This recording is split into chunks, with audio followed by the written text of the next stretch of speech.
এই কারণ এখানে এয়ার ব্যাগটা দেওয়া আছে।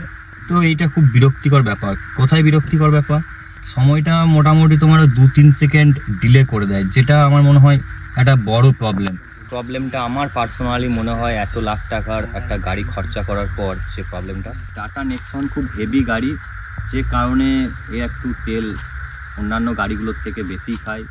হ্যালো বন্ধুরা, welcome back to my channel. আগের ভিডিওতে আমি তোমাদেরকে দেখিয়েছিলাম একটা 6 মাসের রিভিউ এবং সেখানে কি নেগেটিভ পয়েন্টস পজিটিভ পয়েন্ট ছিল। তো আগের ভিডিওটাতে আমি শুধু পজিটিভ পয়েন্টই বলে গেছি, ঠিক আছে, নেগেটিভ পয়েন্ট কিছু বলিনি। তো সেই কারণে আজকে আমি তোমাদেরকে টাটা নেক্সনের টোটাল এমন কতগুলো নেগেটিভ পয়েন্টস বলবো, যেগুলো আশা করছি সমস্ত টাটা নেক্সন ওনাররা, যারা মালিকরা আছেন, যাদের কাছে টাটা নেক্সন গাড়ি আছে, যারা ড্রাইভ করে, তারাও এই প্রবলেমগুলো ফেস করে। তো চলো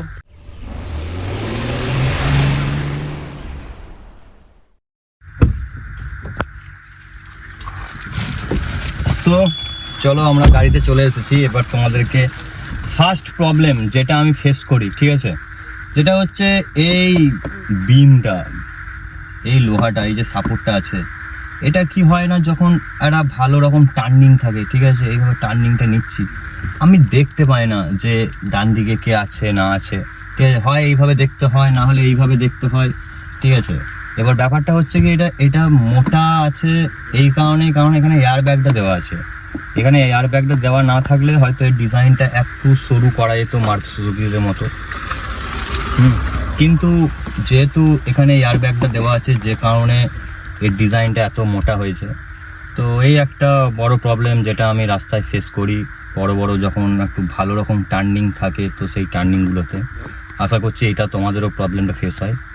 এবার হচ্ছে গিয়ে সেকেন্ড প্রবলেম, যেটা যখন রিভার্সে নিই না, তো রিভার্সে একটা করে একটা আওয়াজ ওঠে, ঠিক আছে, করে একটা আওয়াজ ওঠে যখন আমি রিভার্সে নিই, ঠিক আছে। সাপোজ এখন যদি তোমাদেরকে আমি দেখাই, ঠিক আছে, এখন তো নিয়ে নিচ্ছে, কারণ এখন প্রবলেমটা হচ্ছে না। এবার যখন আমি রানিং অবস্থায় এসে গাড়িটাকে দাঁড় করিয়ে যখন আমি রিভার্সে নিই, তো তখন একটা আওয়াজ ওঠে করে, ঠিক আছে। তো সেই আওয়াজটা এই কারণেই ওঠে, আমি জিজ্ঞেস করেছি আপনার সার্ভিস সেন্টারে। তো সার্ভিস সেন্টারে কথা বলা হচ্ছে যে যদি তুমি 6 নম্বরে বা 5 নম্বরে বা 4 নম্বরে যদি গাড়ি চালাও, দিয়ে এসে ডাইরেক্ট নিউট্রাল করে দাও, দিয়ে নিউট্রাল করার পর সঙ্গে রিভার্সে নিয়ে নিচ্ছ, তো সঙ্গে রিভার্স নেওয়ার কারণে কি না, ওটা ওই যে এগুলো তো এই গিয়ার বক্সের তো এরকম ধরে মানে চাকা থাকে, এবার একটা চাকার পর একটা চাকা চাপে তারপরে গিয়ারগুলো চেঞ্জ হয়, তো ওটা সঙ্গে নিতে পারে না, 1 সেকেন্ড ডিলে করতে হয়, যে কারণে ওই আওয়াজটা ওঠে। বাট আমি 1 সেকেন্ড ওয়েট করার পরেও দেখেছি যে হ্যাঁ, আওয়াজটা ওঠে। তো এইটা খুব বিরক্তিকর ব্যাপার। কোথায় বিরক্তিকর ব্যাপার না, ধরো কোথাও একটা ইমার্জেন্সি জায়গা, যেখানে তোমাকে সঙ্গে মানে 1 সেকেন্ডও তোমার কাছে সময় নেই, তোমাকে ঝরাম করে ব্যাক গিয়ার দিয়ে তোমাকে গাড়িটাকে ব্যাকে নিয়ে আবার ডান দিকে নিয়ে আবার বাঁ দিকে যেতে হবে। তো সেক্ষেত্রে এই প্রবলেমটা আমি বিশাল ফেস করেছি। এটা গেল একটা সেকেন্ড প্রবলেম, বড় প্রবলেম এটা। থার্ড প্রবলেম হচ্ছে টাটা গাড়ি ইটস ওকে, ভালো স্পিড আছে, ভালো স্মুথ ড্রাইভ আছে, বাট প্রবলেমটা কোথায় হয় না, এটা তাড়াতাড়ি স্পিডটা ধরে না। সাপোজ আমি একটা গাড়িকে ওভারটেক করব, ঠিক আছে, আমি তোমার 60-70-এ যাচ্ছি, এবার আমি ওকে 80-90-এ তাকে ওভারটেক করব। তো আমি অ্যাক্সেলেটারে যত জোরেই পা দিই কি আস্তে আস্তে পা দিই, স্পিড কিন্তু সঙ্গে যে তুরন্ত যে স্পিডটা বটে, তো সেই স্পিডটা তুরন্ত নিতে চায় না, একটু আস্তে আস্তে একটু ধীরে নেয়। সাপোজ আমি 2 নম্বরে কি 3 নম্বরে আমি গাড়িটা চালাচ্ছি, 3 নম্বরে আমার গাড়ির স্পিড আছে ধরো এখন মোটামুটি 40। এবার যখন আমি 4 নম্বরে দিয়ে স্পিডটাকে যখন বাড়াবো না, তো সেই স্পিডটা তাড়াতাড়ি নেয় না, একটু সময় নেয়, সময়টা মোটামুটি তোমার 2-3 সেকেন্ড ডিলে করে দেয়, যেটা আমার মনে হয় একটা বড় প্রবলেম। হ্যাঁ, আদার্স গাড়িতে কি হয় যে হ্যাঁ, এইভাবে একটা বাঁয়ে টার্ন নিয়ে টার্ন নেবো, দিয়ে এবার ঝড়াম করে অ্যাক্সেলেটারটা মারবো, করে এগিয়ে যাবে, সেই ব্যাপারটা একদম টাটার মধ্যে নেই, ঠিক আছে। বাট যখন হ্যাঁ স্পিডটা নিয়ে নেবে 2-3 সেকেন্ড ডিলে করার পর, তারপর কিন্তু যে স্পিডটা নেবে অমায়িক স্পিড, সেটা নিয়ে কোনো ডাউট। বাট হ্যাঁ, এটা আমার মনে হয় এটাতে একটু যদি কোনো রকম ইঞ্জিনিয়ারিং করা যেত তাহলে আমার মনে হয় বেটার হয়।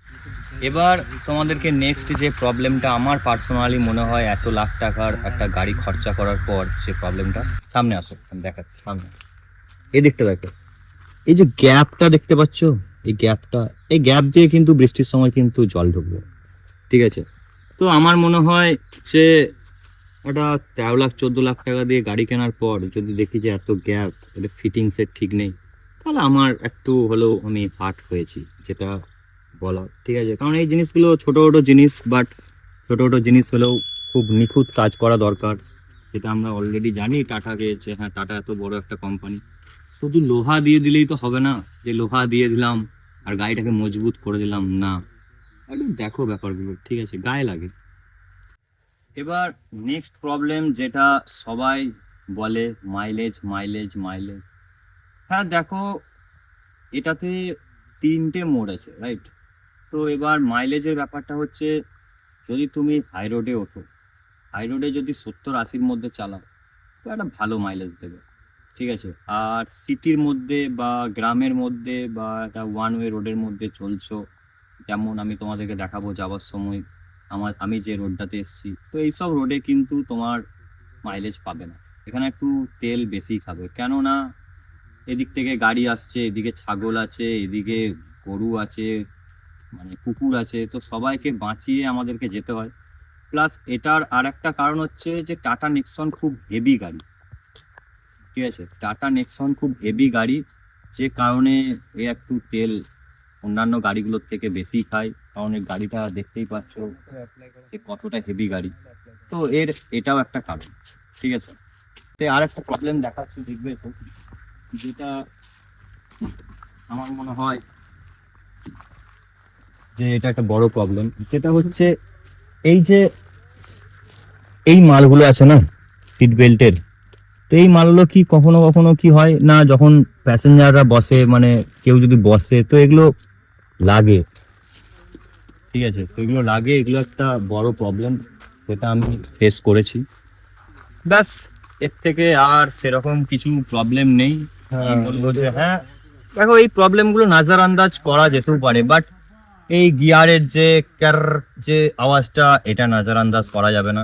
তারপরে এই যে গাইড স্পিড নিচ্ছে না, সঙ্গে সঙ্গে স্পিড নেয় না, 2-4 সেকেন্ড ডিলে মারে, সেগুলো নাজার আন্দাজ করা যাবে না। কারণ আমরা এক্সপেক্ট করি নেক্সন নিয়ে যখন বেরোচ্ছি তখন একটু যেন হ্যাঁ ঝড়াম করে কুইক স্পিডটা, যেটা কুইক অ্যাক্সেলারেশন বলে হয়, সেই কুইক অ্যাক্সেলারেশনটা যেন ভালোভাবে হয়। তো এই জিনিসগুলো আমি চাই, এগুলোতে যদি একটু ডেভেলপ করা যায়, টাটা একটু দেখো। তো এই ছিল আমার গাড়ির কিছু প্রবলেম, যেগুলো আমি তোমাদের সাথে শেয়ার করলাম। এই 4-5টা প্রবলেম ছাড়া বাকি সবই মোটামুটি গাড়িটার মধ্যে ওকে আছে। আর তোমরাও যদি টাটা নেক্সন ওন করে থাকো, তাহলে তোমরা জানাও তোমরা কি কি প্রবলেম ফেস করো, এই প্রবলেমগুলো তোমাদের সাথে হয় কিনা। তো আজকের মতো ভিডিও এখানেই শেষ করছি, দেখা হবে নেক্সট ভিডিওতে।